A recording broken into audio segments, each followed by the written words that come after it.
everyone, welcome back to our channel, and for those of you who are new to all the food we love, don't forget to hit the subscribe button as well as the notification button in order for you to receive updates whenever we post a new video. I'm Emily. Dan saya Andy. Selamat datang ke channel kami sekali lagi. Assalamualaikum semua. Assalamualaikum. Dan pada minggu ini kami memaparkan iaitu daripada Deanna's Kitchen, iaitu mi udang prawn noodle. This is dalam saya ni yang big prawn Yeah. Ni adalah udang yang besar daripada Deanna's Kitchen.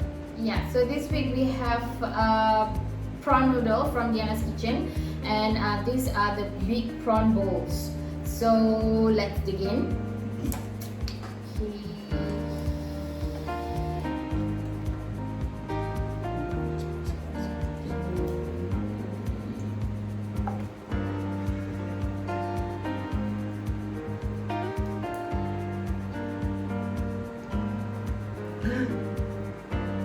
I dropped the fish cake.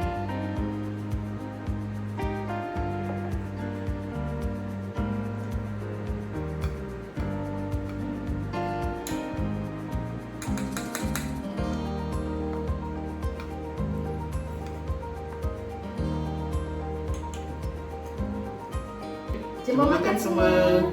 Bismillahirrahmanirrahim. Bismillahirrahmanirrahim. Allahumma barik lana fima razaqtana wa qina adzabannar. Amin.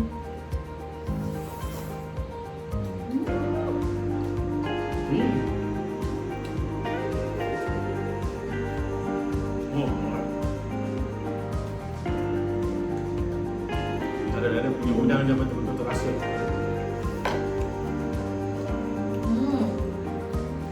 Yeah.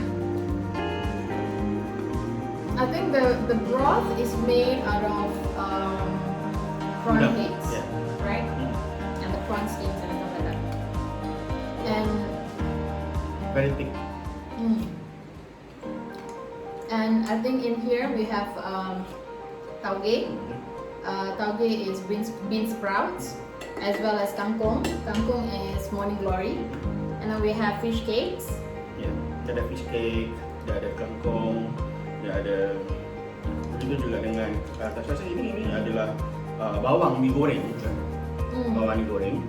Fried Ini shallots. adalah untuk menambahkan rasanya dan memang menakjubkan rasanya. I can't even hold my chopstick properly because it's so good. See? Oh, what's wrong with my hand?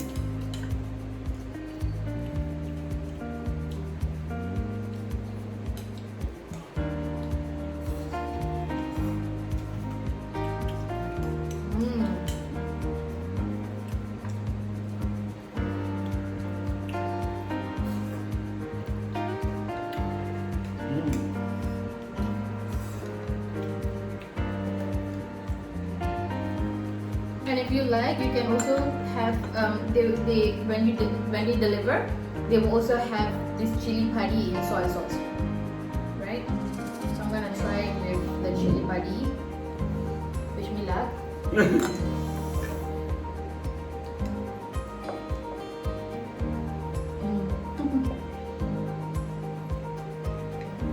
So dia punya mi, anda boleh memilih kalau anda mau membeli daripada Deanna's Kitchen.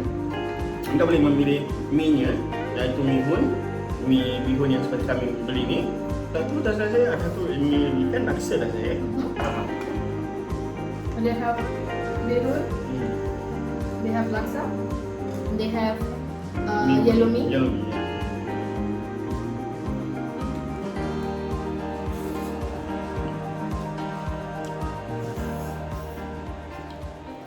Cili padi siapa?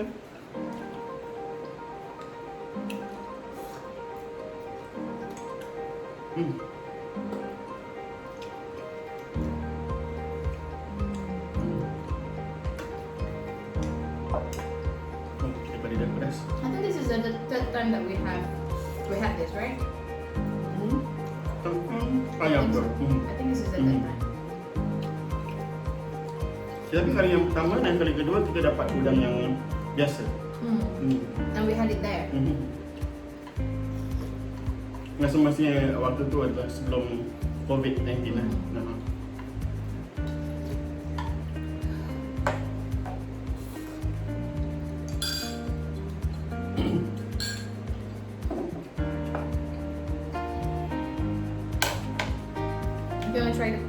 panas.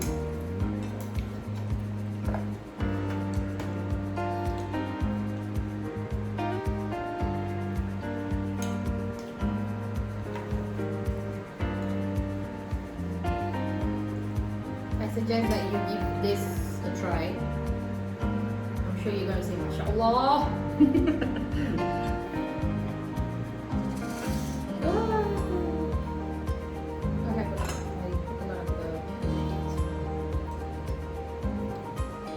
Saya rasa suka makan udang ni celup dengan cili padi ataupun sos cili padi.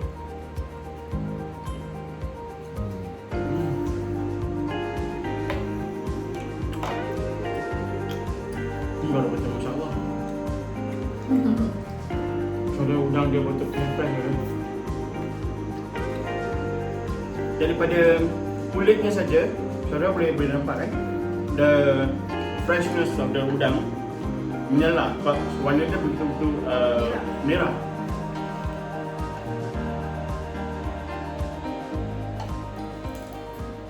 I believe this Deanna kitchen, they have a few outlets. Betul. I think they have one which is at Jurong, which is the one that we ordered from, and then they have another one which is somewhere in the central of Singapore, Toa Payoh. Can't remember. And then they have another branch somewhere in East area.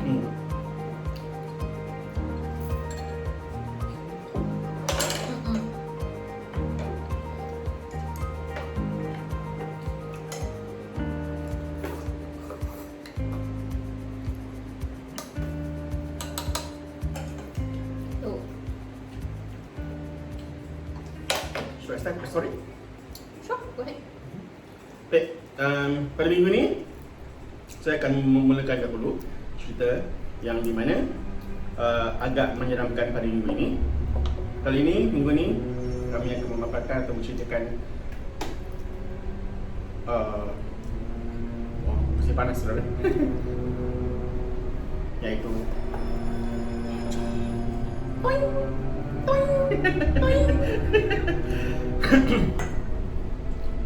baik, sedia maklum bagi orang Melayu kita, jin ataupun hantu yang dikenali sebagai orang Melayu kita ni, Pochong salah satu nama yang diberikan. Benda ni adalah kata orang mayat yang telah pun dikafankan kan, kemudian dia telah pun ditanam, kemudian muncul semula lah. Baik, pada minggu ini saya akan menceritakan salah satu cerita daripada seberang.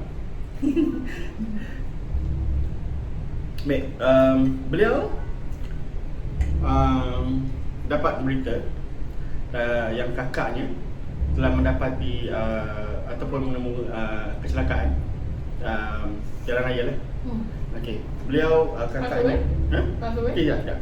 Kakaknya ni menaiki sepeda motor. Okay. Dan dia diberitahu yang beliau berada di rumah sakit lah. Jadi bila didapati berita itu, dia terus kalang kabut dah pergi ke rumah sakit untuk mengunjungi kakaknya.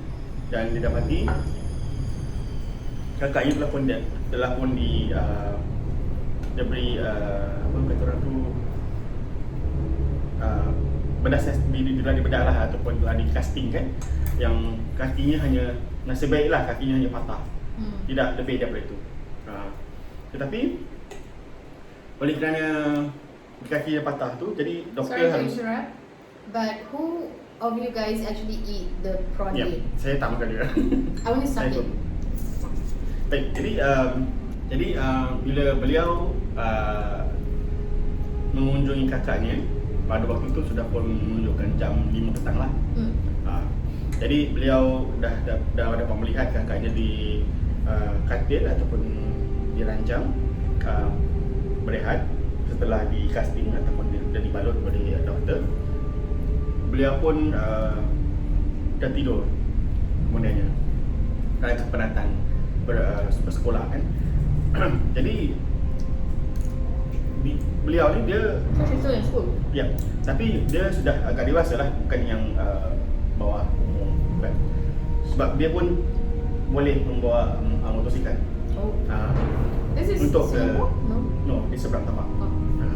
Jadi beliau selepas maghrib tu dia tertidur di kerusi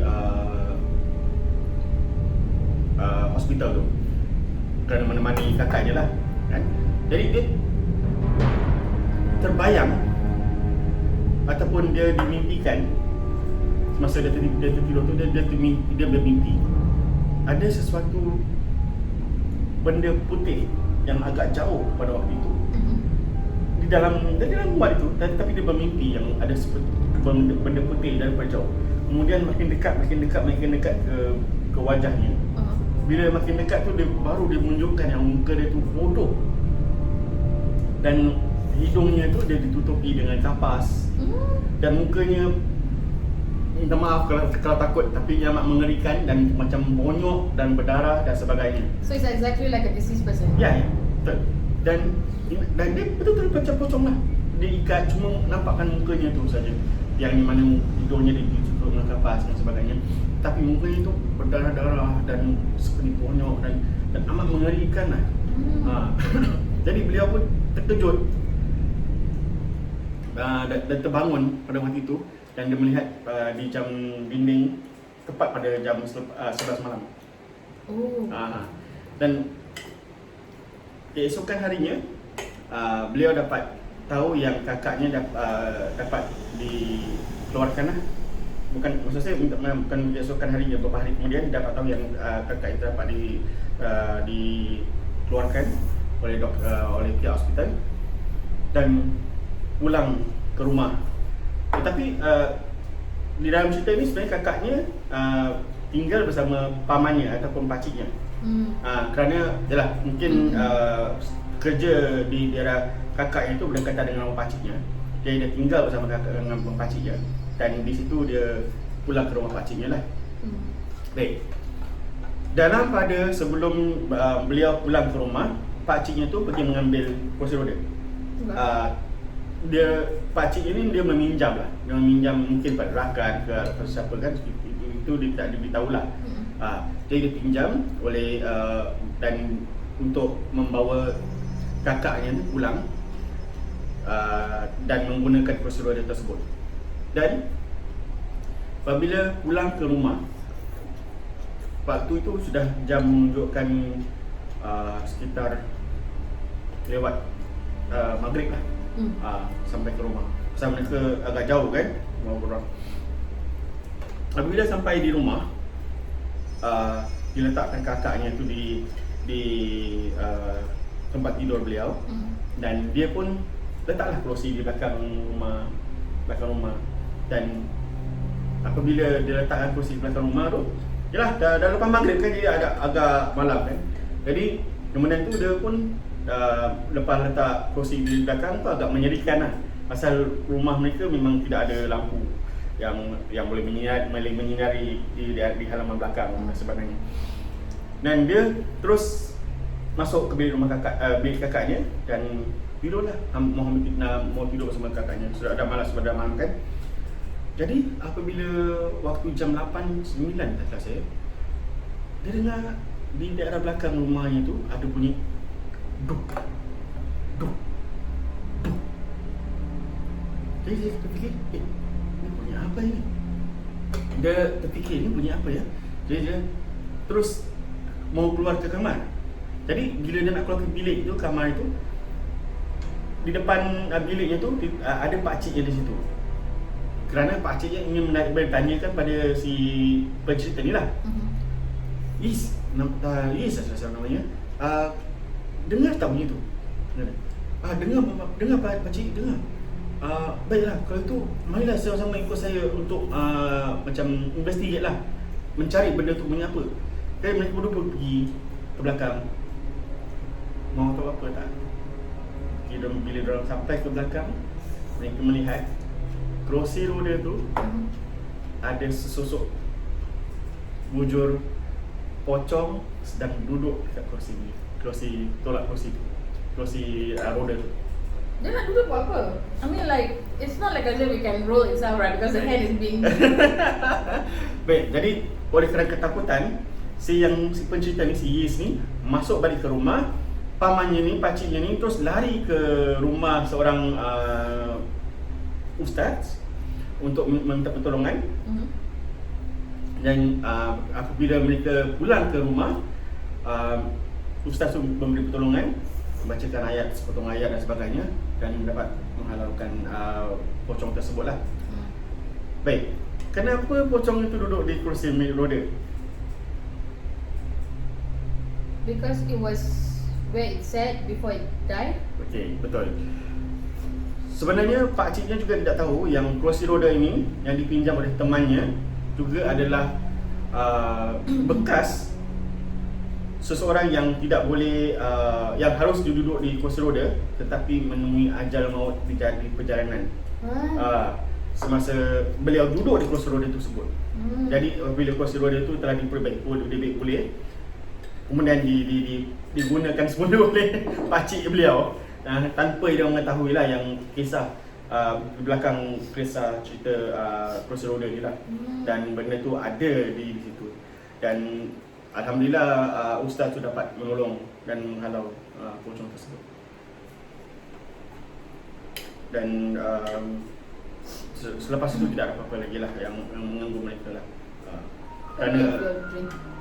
Kerana pocong tu ataupun jin tu sebenarnya dia mengikuti pada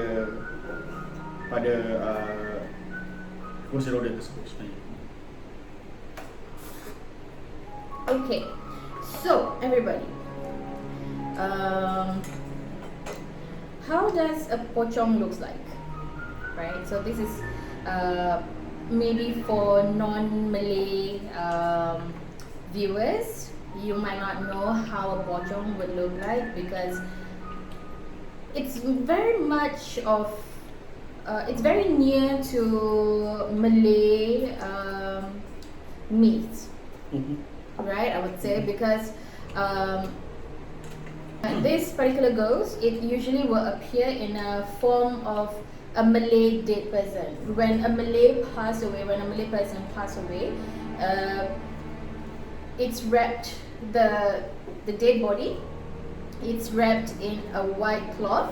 So the dead person will be wrapped in this white shroud, and there's 4 points of ties, right? So the first one is at the top of the head, the next one is on the neck, at the neck, and then the third one is on the somewhere on the waist area. Yeah, and then after that the last one will be on the feet, right? So usually before the deceased is being put to rest, usually the face will be open up, right? So the body is wrapped, and then the face will be open out, open up like as if I'm I'm how I'm wearing my hijab, and then the family members or family member of the deceased would have to untie the top portion, right? The top portion of the tie. So when the tie at the head is not taken off, and also the feet. And also the feet? Yep. Oh, okay, because I read it's just the head. So when the tie at the head and the feet is not taken off, that's how a pocong would come to be.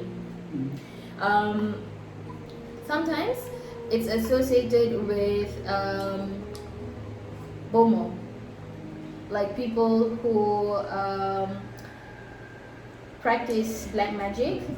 They purposely requested that they will be the one. They would, it pretends that they are close to the family members, and then they would tell the family members, it's okay, I will help to untie the head tie, and eventually the dukun did not, so that he can summon the dead to be a pocong, to come back as a pocong. So that he can capture the dead spirit for his slave. Hmm. Yeah. So my story happened quite a while back. To this very young lady. She's still in school. She used to stay in a kampong. Mhm. So remember when we stayed in our old kampong house, most of the areas are forested areas, right? So there's a lot of trees, and sometimes it's trees. The trees are so near to each other that you can't really, even though it's broad daylight, you can't really see light coming in, right? And then after that, you see bushes and stuff like that. It's horrendous. If you get lost in it, you get lost in it. I mean, some of the forest can be so dense that it's just very difficult for you to see any light coming into the forest. So similarly with this particular lady, right after school, she had to go to her religious class, right? So I think it's Quran recitation. So the class ended very late, usually for her. And in order for her to get home quickly, or in order for her to go to her religious class quickly and back to her home, she had to go through this particular forest, right? So if not, then she would have to go one big round out of the forest. So she usually would go by this forest, and nothing usually happened to her until one day, right? So she went to her religious class. And then on the way back, she was walking. She was holding on to her books and stuff like that. She was walking. And then suddenly, out of a sudden, she heard a bumping noise. Initially, it was very soft. It was just like... It was quite far apart. And it was very soft. And then she turned around. She's like, what is this noise? And then she was like, okay, maybe I should hurry up. So she hurried up, and then the noise became quicker. The bumping noise became quicker and louder. And she was like, oh my god, what the heck is this? And she turned around again, she saw the Pochong. Oh my god. Yeah, and the Pochong was like, you know how Pochong approach you, right? It's really very fast. Yeah, it would jump, right? So it was just jumping and jumping, nearing to her, and she was like, oh my god, what is this? And then she ran for it. She just ran, and she remembered someone told her that instead of going straight forth, you should go this way and like a zigzag motion, so that it's harder for it to track you. So she was like going this way and going that way until she reached home. And then she reached home. I think this is one of the practices that Malay family usually believe in when you are being disturbed by ghostly appearances and stuff like that. The moment that you reach your house, you should be washing your feet, your face, and your hands, right? So I mean, not in that particular order, but you know what I mean: face, hand, feet, whatever. So she did that. Okay? The moment she reached her house, she dashed for the bathroom. She washed her face, she washed her hands, she washed her feet, and then after that, she went straight to her bed. And then she was shivering. She was really very scared. She was shivering, and then she was closing her eyes. And then she was like, oh my god, she was like doing a lot of prayers. And then after that, she fell asleep. The next morning, she got up to go to school, right? The mom prepared breakfast for her, and then she went to the dining table and she sat down. She's like, I think I saw something yesterday when I'm on my way home from the religious class. Yeah. So she told her mom. So the mom asked her to describe how this Pochong looks like, because it could be just a figment of her imagination, right? So she described to her mom, and then the mom actually giggled, and the mom said, "Why didn't you untie the tie on the head?" And she got shocked. She was like, "I was so scared. How could I, go ahead and untie it?" So, and then she was curious. She asked her mom, so what happens if I untie it? And then the mom said, well, according to Malay myths, if you saw a pochong and you help to untie the knot on the head, you could get wealthy. This is just a myth, okay? Yeah, it's a myth. Yeah, so the mom was like laughing. Of course, I mean, I don't think the mom believed in it also. The mom was just teasing her. Yeah, so she was like, she don't think that she would have The thought courage, of doing that. She would just run for it, run for her life. Yeah, I don't know how true it is. I mean, guys, don't try. It's not even worth, you know, risking your life. Kita tak tahu nasib anda kena. Mungkin tak ada harta pada pocong tu, malahan bila anda menolong mukanya, malahan anda mungkin disakitkan oleh pocong tersebut. Yeah. Baik, jangan saudara. Yeah, especially when you never know what happened. Mungkin On kita that tahu day. mungkin. What happens if if the pocong is a natural kind of ghost, it's fine. But what happens if a bomo actually is like Yeah. this? And worse if And it's not meant for you. Yeah, and worse if the pocong sebenarnya adalah yang kata orang tu beraksi ganas dan sebagainya. Mungkin dia hanya hendak menakutkan dan menyakitkan kita kan. Kita tahu. Baik, jangan saudara. Baik. Cerita kedua ni, mana ini bukan adalah satu cerita yang ini saya hanya nak share pengalaman saya sendiri. Baik. Pada waktu malam tu, saya sedang bekerja di suatu tempat yang agak mengerikan di Singapura. Dan ini berada di pertengahan Singapura. Jadi saya dapat merasakan yang sesuatu telah mengikut saya pulang. Jadi dalam pada on the way pulang tu, saya adalah bacalah sedikit sebanyak ayat, sepotong ayat atau dan saya rasa yang benda ni tidak mengikut saya pulang. Tapi saya silap. Bila saya buka pintu, saya terus ke dapur untuk cuci kaki dan sebagainya. Tetapi benda ni tidak mengikut saya ke dapur. Benda ni terus ke ruang tamu. Baik, rumah saya ni ada kucing kan. Jadi bila saya dah masuk ke bilik pada malam tu, di luar ni ayah begitu kecoh. Kan? Kenapa? Kedengaran ayah macam membaca sesuatu untuk menghalau sesuatu. I was already asleep. Rupanya benda ni telah sembunyi, pocong ni, rupanya pocong yang telah mengikut saya pulang dan bersembunyi di belakang langsir. Dan yalah, saya tak tahu kan yang benda ni ikut kan. Jadi dia sembunyi di belakang, dan kucing saya ni yang berwarna hitam ni, dia pergi dekat dengan langsir tu dan menyaw dan macam marah dan sebagainya lah. Jadi ayah dapat tahu kenapa, dan ayah dapat melihat sesuatu yang ada berada di belakang langsir, dan ayah telah baca sesuatu untuk menghalau pocong tersebut, dan alhamdulillah pocong tu lah keluarlah lari. Yeah. I think for Dad, it's not his first encounter with Mr. Poch. I think when we were very young, I remembered.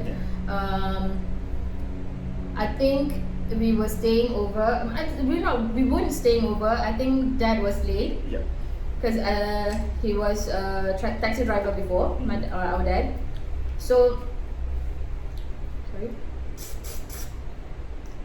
And me, my mom, my brother, we were all at my grandma's place, right, at Yishun. And our grandma's place was on the 3rd floor, right? So, while fetching us, my dad, after work, he parked his taxi on the ground floor. There was no multi-story car park before. I think we were very young. Probably I was like 4 or 5 years old. I don't know, I can't remember. I was already asleep. My brother and I were already asleep. My mom weren't. And after he parked his car,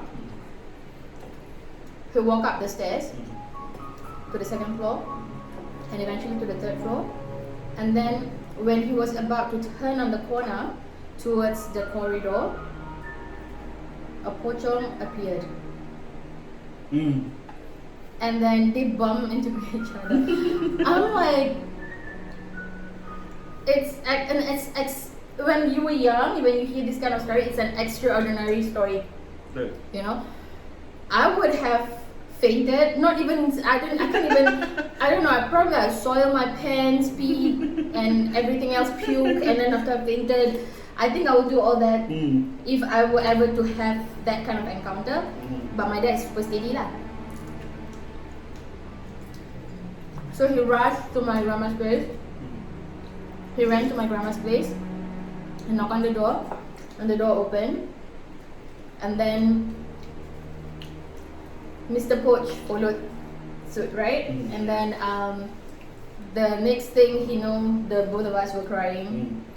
I don't remember exactly what happened to the both of us, but according to my mom and my dad, the both of us suddenly cried when the door was open for my dad and stuff like that. So probably Mr. Poch decided to disturb us or something like that. Pada ayah kami, dia memberitahu yang dia pun tidak perasan yang pocong tu mengikut dari belakang. Yeah. Dan apabila pintu dibuka kan, pocong tu lari masuk dahulu sebelum ayah. Yeah, but it's interesting that when mom opened the door, mom didn't see it. Ya, betul. Right? Pasal benda It's ni, only my dad. Ya, betul. Pasal benda-benda di sini, dia hanya dilihatkan pada orang yang mahu dilihatkan. Oh, really? Betul. So I could have passed by it and not know it because he doesn't want to show me, or is it because my hijab is super tight? Okay lah, so that's it for today. Kita nak habiskan ni, apa yang ada bela ni pada minggu ni, pada hari ni. I will swear that we're not drunk, guys. We're not drunk. Yeah, so don't forget to leave a comment down below if you have anything interesting to add on to our topic today. And if you have any interesting stories that you want to share with us, please do so in the comment section below. Dan jangan lupa klik like button dan jangan lupa subscribe. Yeah. Dan jangan lupa tekan lonceng tu jadi anda dapat setiap minggu daripada cerita episod yang akan datang. Yeah. So don't forget to subscribe and don't forget to like our video. See you guys next week. Bye-bye. Bye. Assalamualaikum.